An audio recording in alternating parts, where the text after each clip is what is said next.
Hello. Welcome to the 42nd episode of the Veggies Abroad Vegan Travel Podcast with the Chief Veggie Pusher, myself, Rebecca Gady-Swicky. Some of you may already be familiar with Veggies Abroad, but for those of you who aren't, we're a full-service vegan travel company that offers custom planning services, small group trips, a helpful blog chock full of just about everything a vegan or veg-curious traveler could need to plan an adventure, and this podcast. With this podcast, I aim to amplify the voices of businesses championing vegan and vegan-friendly options, responsible tourism practices, the environment, and community impact, all things that we need more of and must actively support. We are venturing into a mode of transit today that we haven't really chatted about extensively: trains. Not only can planning a trip via train be a better experience, but it's almost always a better choice for the environment. While some airlines are making improvements to lessen their impact, it's still not enough, and they aren't working fast enough. Now, I don't want anyone to think this is a flight shaming episode. That would be pretty hypocritical of me, given the amount I travel.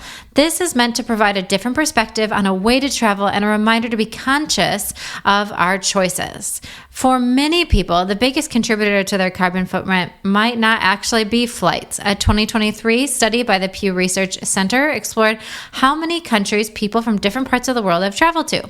Leading the pack were individuals from Sweden, the Netherlands, and the UK. Meanwhile, at the bottom of the list are those that are likely to have not left their home country, were people from India, Indonesia, and Nigeria. I bring this up to highlight that travel is often a privilege, more accessible to those in wealthier nations. And with that privilege comes greater responsibility to be more thoughtful, conscious citizens of the world, whether that means shopping more sustainably, using carbon removal programs, or choosing a train over a flight when possible. Of course, travel can be a powerful force for good. It allows us to connect across cultures, and many communities and economies rely heavily on tourism. Could that change over time? Of course, but it's not something that will happen overnight. In the meantime, we need to look for ways to reduce our impact, whether in our daily lives or when planning our next trip. Even swapping just one flight for a train can result in significant carbon savings. It all adds up and it all matters. So there's no better company to chat about this concept than the UK travel company Byway. Byway is a travel B Corp and first of its kind routing technology that uses 2 million miles of local expertise to build a trip by land and sea, optimized for your enjoyment, and they are 100% flight free. Over the last 5 years, they've been crafting incredible itineraries throughout Europe, the UK, and North Africa, offering guests a new way to experience and explore a destination. Joining me from Byway to talk about their work is Harriet Matthews. Harriet is a passionate overland travel enthusiast, writer, and marketer. She currently leads the content team at Byway, and in her free time can be found embarking on her own adventures, cooking up a vegan storm for loved ones, or running, more likely jogging leisurely, through the streets of Southeast London. Let's chat with Harriet. Hi, Harriet. Thank you so much for joining me today. I'm really looking forward to this conversation. And I wouldn't say it's a unique way, really, to travel, but a more conscious way to travel and something we should all be thinking about. Yeah, great to be here. Thanks for having me on. I'm really excited to chat a bit about all the joys of overland travel. Absolutely. So let's start from the beginning, which the beginning was not that long ago. And before we hit the record button, I was kind of laughing about this, that it's only been 5 years since Byway got started. What was the inspiration for starting Byway? How did it come to life? Yeah, so our founder, Kat, actually started Byway very much in the midst of the pandemic. Kind of a crazy time to start a travel company, but in many ways, I think there was a changing kind of a shift in what people maybe were thinking about what they wanted from travel. So in a way, we kind of had a bit of a blank slate. No one was able to travel at the time. And our first trips very much were kind of when lockdown was slowly lifting and people could just start to go to, we had trips going to Wales and then we went into Scotland. So almost having that time to reset and people kind of reflecting on the environment and the natural world, and also what are the important experiences that we want to have and how does travel fit into that. So sounds a funny time, but I think actually really worked in terms of having a lot more people open to a new way to return to travel. Yeah, absolutely. I actually don't think it is that crazy because I think a lot of people, myself included, used that time during the pandemic that was quiet and we weren't moving to rethink everything that we were doing. And a lot of people, I think, made some really big changes. So that's really fantastic. And prior to this, did she travel mostly by train? And so she just thought that that was a good extension? Yeah, very much so. Kat kind of has always been someone that's done lots of overland travel and kind of multi-stop journeys. So she's never owned a car. And I think, the inspiration for her came from her own travels, and she was getting people asking her how she planned this kind of travel. And then that's kind of, the inspiration behind Byway, really. Yeah. So then if people were asking her for it, then I assume that maybe when she first started promoting these trips, the response was pretty positive, or was there skepticism from others? I think it's quite, for many people, it's quite a big jump, this idea of kind of going from your usual fly and flop holiday to something that is more multi-stop. So I think, there were challenges that came with that, but very much the people that were going on these trips, the good thing about that was that they all came back and said they had a lovely time. So I think I think we still see that now. We still have customers where they're a bit tentative at the start and they're kind of not sure. And then actually once they come back, they have a lovely experience. So I think that kind of sentiment has really been with us from the start and kind of continues today, 5 years later. Yeah, and you guys were really kind of filling a need. And if I'm right, sometimes booking different multi-stop journeys throughout Europe or the UK can be a bit challenging because of different train lines and companies involved. Am I right? Yeah, absolutely. So I think, we're fully aware some people do DIY similar holidays to what we offer. But there has always been this quite a significant challenge, I think, for most people in navigating different rail operators, needing to book tickets from different websites, and also not having that assurance that if you've booked one train from, say, London to Paris, and then you've booked your onward train from Paris to the south of France or further for more complicated journeys, if one train is delayed, very often because they're with different providers, you won't get that cover if you miss your train. So that's really something that Byway offer as well that I think is really valuable to a lot of people.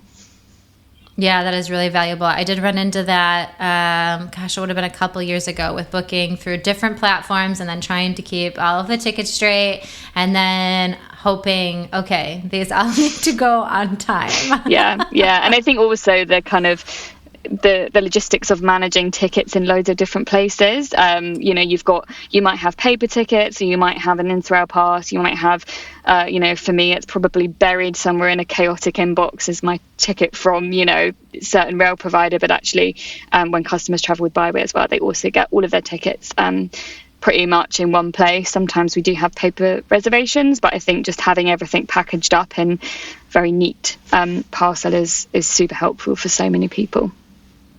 Oh my gosh, yeah, that is so nice. I wish someone would package up all of my travel for me every time I have to go somewhere. So for those who are not familiar, we touched on this a little bit in the very beginning with the environmental impact of flying. What exactly is it? Yeah, so it's quite significant, more significant than a lot of people realise. So if we're speaking in terms of individual behaviour for people who do fly, which it's not actually, the majority of the global population that fly, but for people that do, it's likely to make up the majority of their carbon footprint. So a return flight to America emits enough carbon to wipe out all the savings that you might make eating plant-based for a year, for example. So it's really significant. And I think when we're comparing modes of transport as well, we can see the same thing. So if we compare the CO2 equivalent emissions, so that's recognising all the greenhouse gases that cause our planet to warm up, not just CO2. Per passenger kilometre, a train emits 0.005 kilograms of CO2 equivalent, while a plane emits 0.18 kilograms. So that's 36 times more carbon and other gases that come from travelling by plane.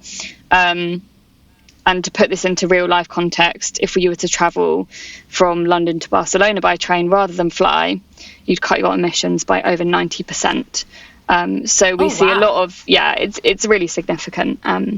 And yeah, we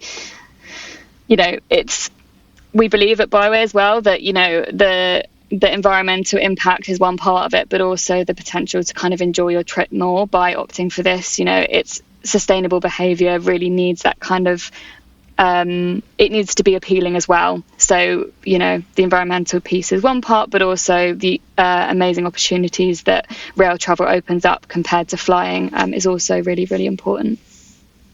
Yeah, absolutely. And also taking the train is still even better than if you were to have your own car, right? Yeah, exactly. Yeah. You had a really cute way of kind of encapsulating your impact over the last 5 years on one of your online, your impact report. And it's that in the last 5 years, Byway has saved 42 million cups of tea's worth of carbon. Very British of us, isn't it? It is. Yeah. I got a very good chuckle out of that, but that's nothing to really sneeze at. That is a lot. Yeah, and I think the nice thing about that particular statistic that you just mentioned is when people travel with us, we also ask them when they come back, what would you have done if you went to travel with Byway? So that equivalent of like what we've saved, we're looking actually at a lot of travelers who say that if they hadn't have gone on a trip with Byway, they would have otherwise flown. So we're seeing that we're not just shifting the needle, we're not just saving carbon, we're not just attracting customers that would ordinarily take the train, but we're actually converting behavior from frequent flyers to discover train travel instead. So that is really where those savings are happening. Yeah, that's huge, because if you were just preaching to your own audience and they were just doing the same things that they would normally do, that does not make the same impact as getting someone to think differently about how they were planning something. Yeah, exactly. Yeah. Yeah, that's really incredible. And and this is always a challenging thing because so many people, you alluded to this in the beginning, don't fly a ton. And it can be a tentative conversation to get them to rethink what they were going to do because they've never had the opportunity to do it. Maybe they just got a passport for the same time. And so I think, that has to be taken into account as well. But I think overall, everything kind of has to be taken into account with everything that we're planning and ways in which we all can do a little piece to make it better. Because it's not just like one or two people trying to, make a difference. It's all of us at least doing something. Mm-hmm. Yeah.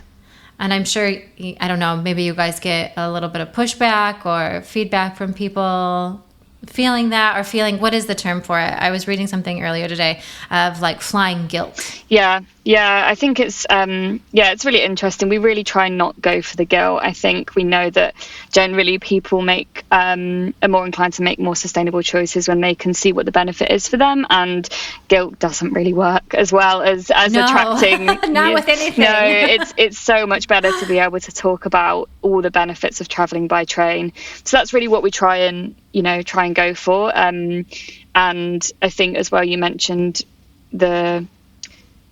for people that are taking their first trip with us, that trip is so important that they have an absolutely amazing time, because it could set a really, a trajectory of behavior change. We're really proud of the fact that we have so many repeat customers. So, we have people that haven't done this kind of travel before. They come out on a trip with us, and then we've had now people returning to us 3, 4, even 5 times to do their holidays with us in this kind of way. So that's really encouraging as well. Yeah, that is really encouraging. And then to think maybe they're telling their friends or their family, and the ripple effect of that can have such an impact, which would be really amazing. So aside from the environmental benefits, there are a lot of perks actually of traveling overland. Can you talk about some of them? Yeah, absolutely. So there's so many. I think there's a big part for us is this piece around loving the journey, and you take out the stress that is often associated with airports, security, long check-in times, bag check-in. They need to check in like the day before and then book all your bag. The process is so much longer.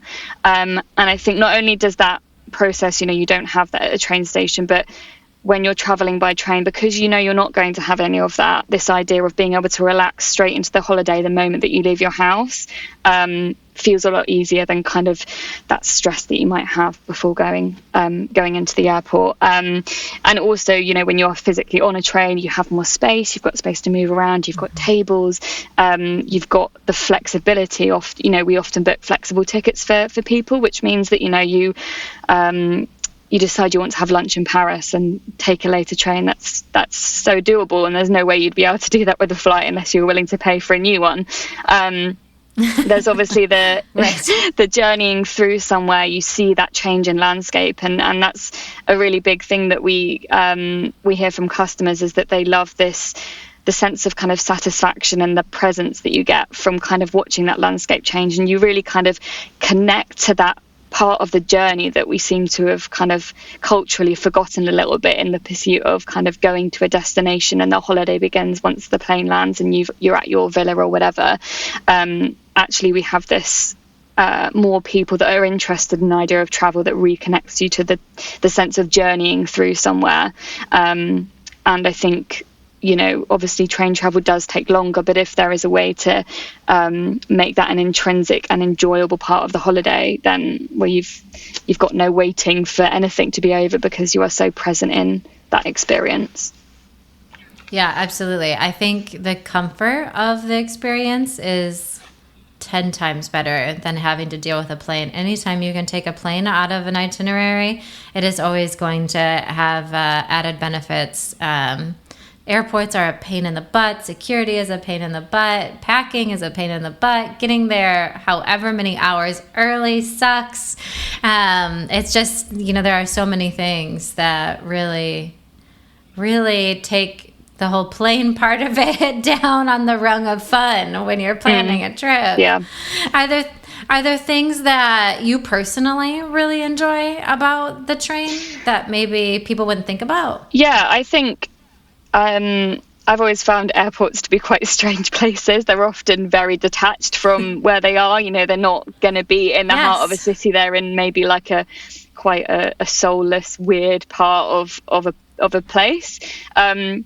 So I think there's something lovely about train stations and the history of how they've been built. They're built into a city. For many places, they were almost like a sign of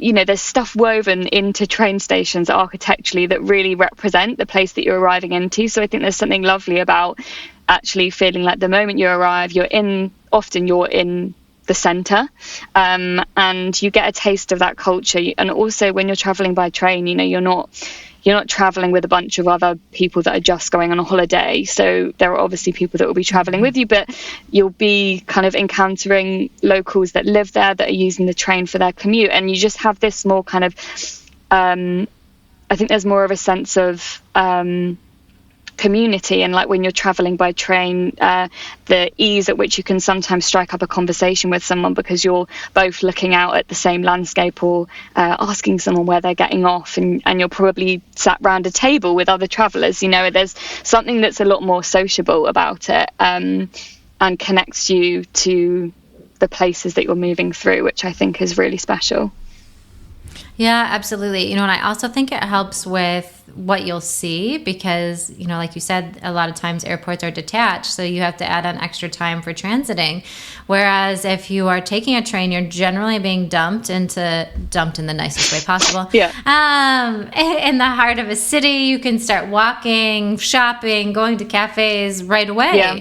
You don't have to worry about like, okay, now we need to get a taxi or a bus or another train and, get to our accommodations and then drop everything off and then maybe take something else to then get back into the area that we want to be in. Yeah.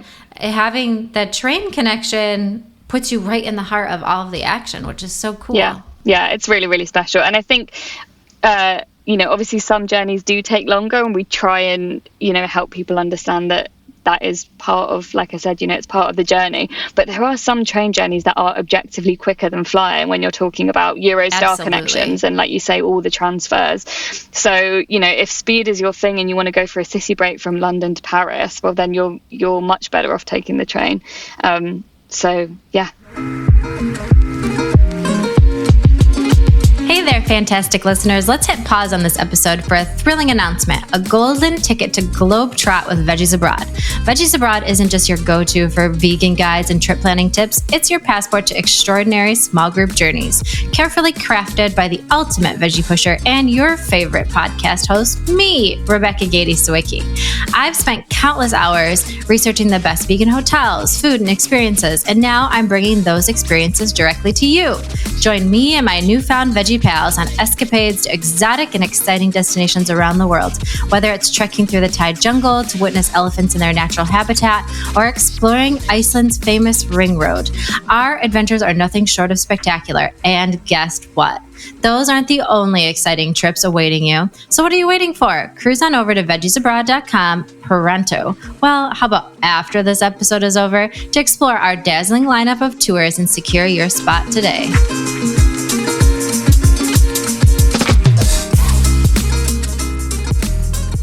Yeah, absolutely. Excellent point. There are many times because if you just look at the train travel part of it, you are omitting a huge other part of your flight journey of the airport time, the taxiing, and that adds up really, really fast. So I have to imagine that sometimes when you're building out these itineraries for clients, you kind of have to strike a balance between convenience and, sustainability. Have there been things that have been really, challenging with managing that? Or, I don't know, maybe requests that you just have to say, sorry, that doesn't work for us?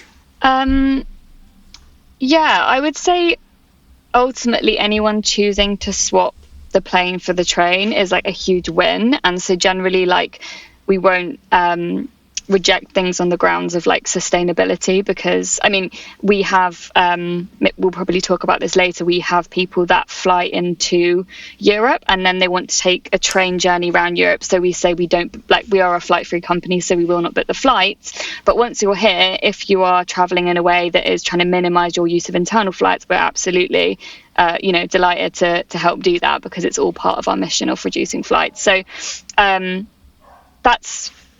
that's one part of it. But I would say usually we don't really turn things down. I think we are on the side of encouraging people to veer off the beaten path. So we really try and not send people to kind of hotspots, which I think is maybe the most relevant point on this particular issue. A lot of people might come to us and they'll say, I want to go to Barcelona, or, somewhere that's like kind of experiencing that pressure of over tourism. And sometimes people come to us with those places because it's familiar to them, or it's kind of what they know. And actually what our team do really well is try and unpick what it is about those places that might be experiencing over tourism, and say, well, what is it about Barcelona you want to go to? Is it the beaches? Is it the food? Is it the history? Is it the art? And kind of encouraging people to go to some of the amazing lesser known places that trains serve really, really well. So I would say in terms of like sustainability, that's maybe where our main kind of educational bit lies for kind of people that come to us with requests.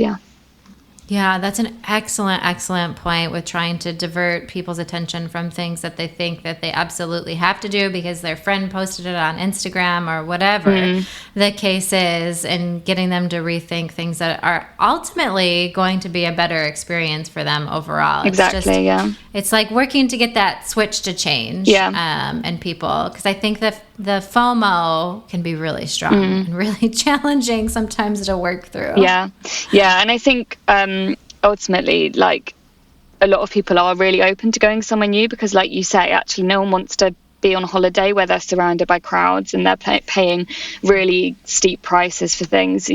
People want to feel welcomed as well by the places they're going to. So we really always try and do our best to showcase those kinds of places in our itineraries as well. Yeah, absolutely. So let's jump into those itineraries. Are they DIY or are these guided adventures? So none of our trips are guided. They're all self-guided.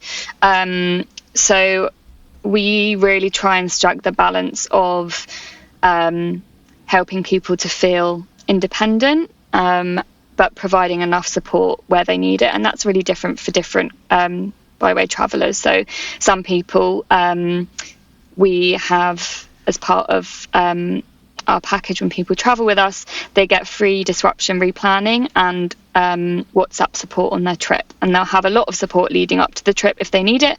So that can be help with tickets, questions they might have about train travel. So we really try and do that bit really, really well. And then once people are on the way, some people, we get lovely pictures of them on their trains and they love that WhatsApp support, or if there is a delay, they'll be asking us questions. Some people are really happy managing that themselves. So we try and not assume a level of the level of hand-holding people need, but we make sure that we are always there. And I think that is the peace of mind that's really important for people. Yeah, absolutely. People really appreciate that for sure. So someone will come to you and they could either just purchase one of the itineraries that you guys have already pre-created on your website, or they can also work with one of your consultants, right? And create something from scratch. Yeah, so we actually have quite a few different ways that people can get their kind of perfect trip. So we have a variety of trips on our website that, like you say, they've been pre-designed by our team. And even those itineraries, they're very editable. So, you can go in there and add and remove nights across any of the stays. You can swap out your hotels. You can change your dates. These are not trips that just run, one time a month or whatever. Most of them can really have their dates changed to whenever suits you. So they're still pretty customizable. We have very recently launched a new map tool, which means that people can plan a totally custom trip straight onto a map. So you could put in a place that you wanted to go, or a couple of places you wanted to go, and then we would link up for you the route that we would recommend that you take. And that is all tech powered. So that is kind of the technology behind what we do. And then we have, I guess, what you would call a more kind of standard travel agency type way of getting a trip, which is through our concierge team, who are a team of our in-house travel experts who take on bespoke requests for a variety of different things. So sometimes it will be people with accessibility needs, or they might just have a really complex trip that they want to do, and our team are absolutely fantastic at getting people to all kinds of adventurous faraway places. That's awesome. I can't believe I haven't asked you this yet, but where do you cover? What parts of the world? So at the minute, we are mostly in Europe, but we do also do trips to the northern coast of Africa. So we've kind of got Morocco and Tunisia on our map as well. We go as far as Turkey as well. We've done a couple of trips to. But yeah, as far north as kind of northern Scandinavia. So we really do cover quite a vast amount of the world. Yeah, absolutely. Wow, that's incredible. Are there any itineraries that you think are rather special that maybe people wouldn't consider right off the top of their head? Yeah. So, or your favorite? You can answer that in either way. I mean, there are so many. I think for a lot of people, they might not consider how far they can go by train, so it genuinely won't have occurred to them that they could get to Morocco without flying. So that's really special, and I personally absolutely love Morocco as a country. I've been a few times, and I think it's just so fantastic, that journey, to be able to travel through Spain and kind of watch that the architecture change, this beautiful Moorish architecture in the bottom of Spain that you see before you then sail across to Morocco. I think that is really, really special. But yeah, you basically travel the whole way through Spain by train, and then you have a very short sailing. I think it's a couple of hours where you just basically kind of get to wave goodbye to Europe and then come into Morocco. So yeah, a couple of my colleagues have done it and said it was amazing. So yeah. I bet that would be really nice. That would be something I wouldn't necessarily think of as well either. And then you could use the train still in Morocco. It's connected Casablanca to I can't believe Marrakesh. Yeah. So Morocco actually has Africa's first high-speed rail network. So the trains are absolutely incredible, really clean, really efficient. A lot of them really beautiful, and train stations as well with really stunning architecture. And getting between Casablanca, Marrakesh, Fez, all really easy by train. Yeah, absolutely. Are there other ones that most people come to you for, like really popular itineraries? Italy's always been very popular for us. Of course. Yeah. Everyone loves Italy. Yeah. I actually did a trip end of last year to the western coast of Tuscany, which was a really, really beautiful experience, and one that kind of we went out to do to scout out places that are less touristed. So Tuscany is a very popular region, but kind of thinking about ways that we can steer people away from the just popular areas of kind of Siena and Florence and out into some really wild parts of Tuscany that people, when you think of Tuscany, not many people might think of coast and mountains and all of that. And actually, when you go a little bit further west, you've got so much wild landscape that was, just amazing and really, really great to explore by train as well. Really, really testament to how you can go from being in an Italian city like Florence, and then you get one train and you are, out in really, really rural Italy. So, yeah. Yeah, absolutely. You did the entire trip, that entire scouting trip by train? Yes, yeah.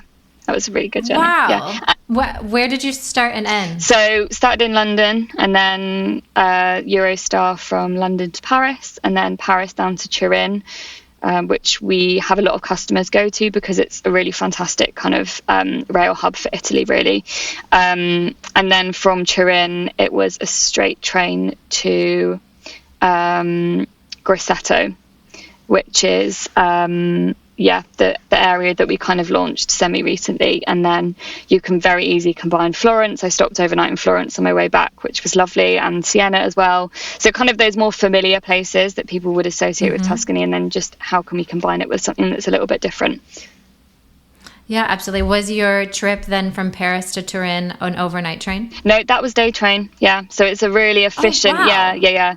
And the scenery is really beautiful because you go through the Alps, and it's it's just a lovely experience. That would be incredible. Yeah. I wouldn't have expected that to be a day train. So then that leads me to ask you about overnight trains. Do you guys also offer those? Yeah, we do overnight trains. They are really, really popular, and overnight trains are definitely having kind of a moment, and I think a lot of people that's been their pull to kind of try train travel, because you can just get through vast areas by overnight train. We do a lot. I think in the UK we're really lucky because we have two great overnight services, Caledonian Sleeper up to Scotland, and then the Night Riviera to Cornwall. So they're really popular. We always book private cabins because the experience is a lot better. Of course, there's the issue of cost, which is a real barrier for people, and we're really kind of working with other organisations to help push for better rail subsidies to help make these services cheaper and more accessible. That's a really important part of kind of making flight-free travel mainstream. But I think also encouraging people to think that when you book an overnight train, it's your transport and it's your accommodation. So what you might spend on a hotel, you're spending on a cabin that's going to, have you start in Paris and wake up in Austria, which is a really, really magical thing. Yeah, that's an absolutely wonderful point to consider, that it's not just your transportation, it is also your overnight costs, and that definitely can help offset that. And I think that's a conversation that globally lots of places are having, with having more subsidies and government support for train, because the cost can be much more than taking a flight, especially with some of these cheaper airlines offering, what is it, like a $50 flight that's a short haul, or 50 pounds or whatever it is, and then that makes it even harder to convince people, but this is going to be a better experience and it's better for the planet, and so on and so forth. I can imagine in my head people eye rolling at me. Yeah, it's really important that we start to think about, you know, how we can make train travel cheaper. So we're really trying to give that airtime as a company, and we totally understand that it's a real barrier, and we really do try. And you know, we have lots of hotels in our product that are tailored towards people that are trying to keep costs down. So you know, we do what we can with what we've got, and hope that it's something that people really see the value in doing.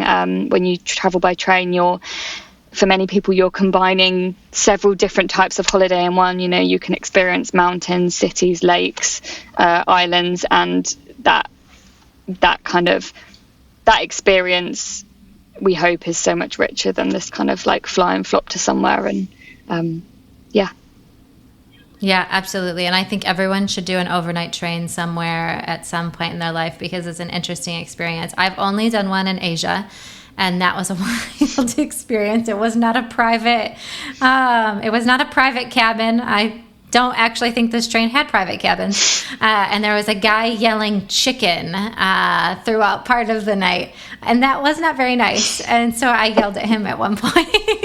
They can definitely be quite diverse in the experience that people have. So yes, absolutely. But I still laugh about this experience, and I'm glad I did it. And I am actually doing an overnight train in Turkey in a couple weeks. Oh, wow. So I'm interested to see how that will be. And I still need to do one in Europe. So that will be the next thing that I tick off for sure.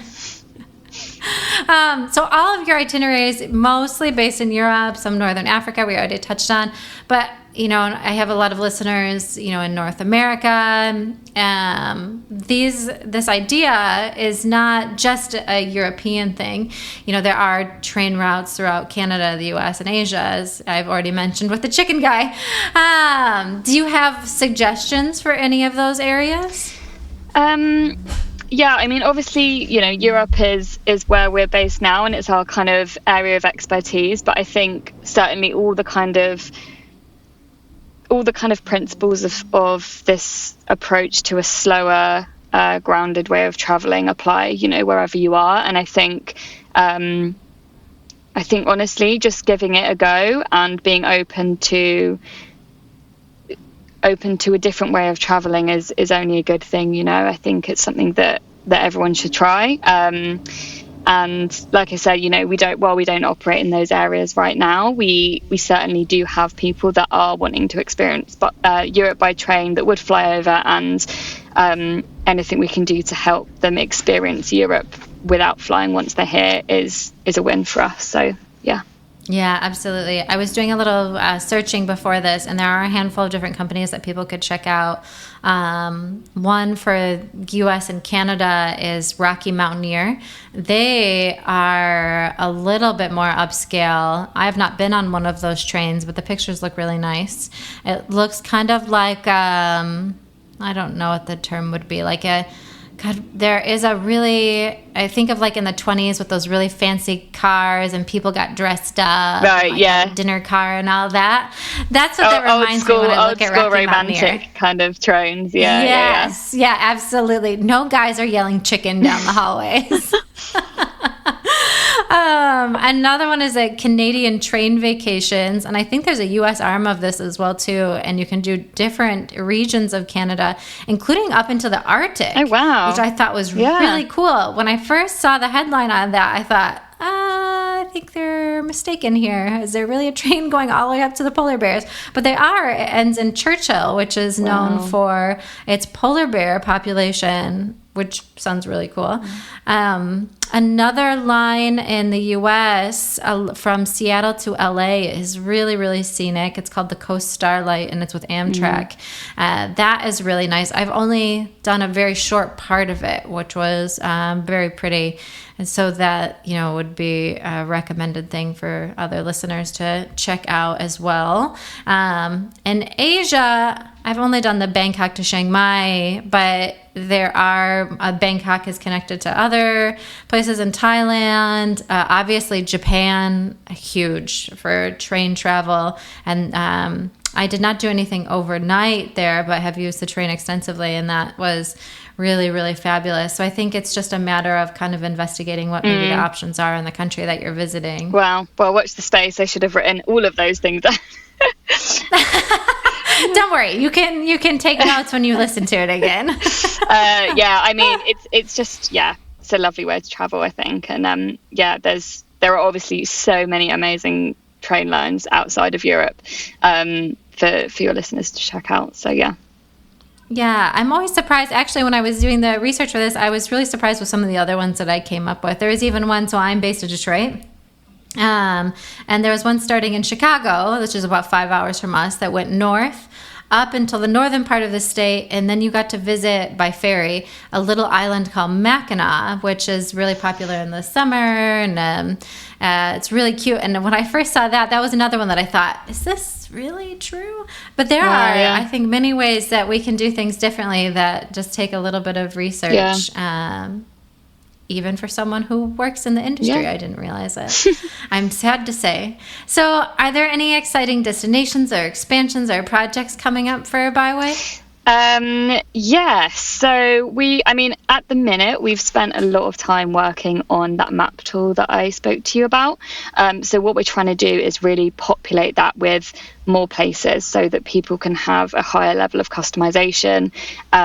So that is like where a lot of our energy is going right now, to make our product even more customizable.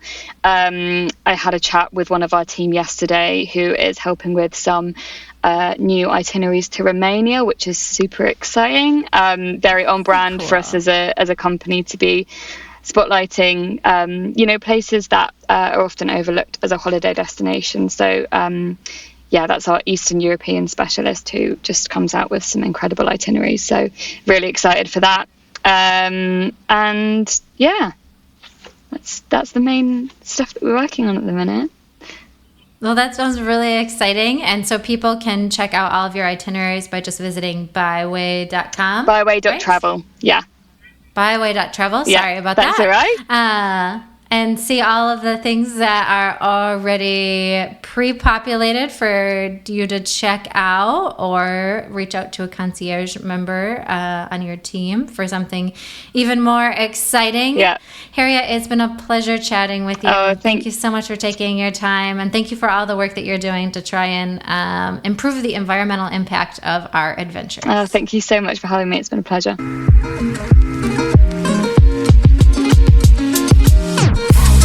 Thank you so much for tuning in. I hope you enjoyed this episode as much as I did. If you did, please consider subscribing and leaving a review. If you'd also like to learn more about upcoming Veggies Abroad tours or get additional travel help, visit veggiesabroad.com and also join our newsletter. It's the best way to stay up to date with loads of new content, like where to find gorgeous vegan hotels, what to eat in cities around the world, trip planning tips, and so much more. Well, that's all I've got for now. Until next time.